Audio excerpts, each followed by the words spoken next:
നമസ്കാരം. Raf talk ഫുട്ബോളിലേക്ക് അവർക്കും സ്വന്തം. ഐഎസ്എല്ലിൽ നിന്ന് കേരള ബ്ലാസ്റ്റേഴ്സ് ഒഡീഷ എഫ്സിയുമായിട്ട് ഏറ്റുമുട്ടുകയാണ്. ബ്ലാസ്റ്റേഴ്സിന് തുടർച്ചയായ രണ്ടാമത്തെ അവേ മത്സരമാണ്.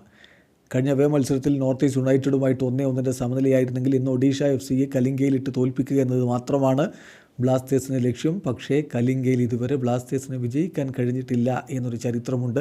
അത് തിരുത്തി കുറിക്കണം. ഇന്നലെ പ്രീ മാച്ച് പ്രസ് കോൺഫറൻസിൽ വിപിൻ പറഞ്ഞത് അത് തന്നെയാണ്.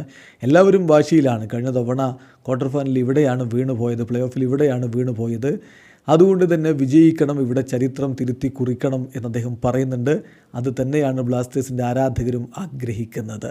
ഇപ്പോൾ ISLൽ ഒഡീഷ അത്ര മികച്ച രൂപത്തിലല്ല പോയിക്കൊണ്ടിരിക്കുന്നത്. ബ്ലാസ്റ്റേഴ്സിന് 3 കളികളിൽ നിന്ന് 1 വിജയം, 1 സമനില, 1 തോൽവി, 4 പോയിൻറ്റ്. ബ്ലാസ്റ്റേഴ്സ് 5-ാം സ്ഥാനത്താണെങ്കിൽ 3 കളികളിൽ നിന്ന് 1 വിജയം, 2 തോൽവി, 3 പോയിൻ്റുള്ള ഒഡീഷ 10-ാം സ്ഥാനത്താണ് നിൽക്കുന്നത്.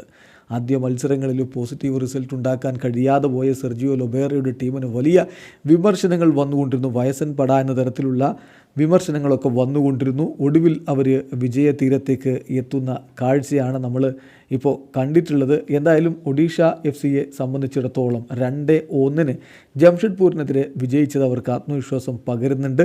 അതിൻ്റെ ഒരു തുടർച്ച ഇന്ന് കേരള ബ്ലാസ്റ്റേഴ്സിനെതിരെയും അവർ പ്രതീക്ഷിക്കുകയാണ്. അതേസമയം ബ്ലാസ്റ്റേഴ്സിൻ്റെ ഏറ്റവും വലിയ പ്രതീക്ഷ നോഹിൻ്റെ മികവ് തന്നെയാണ്.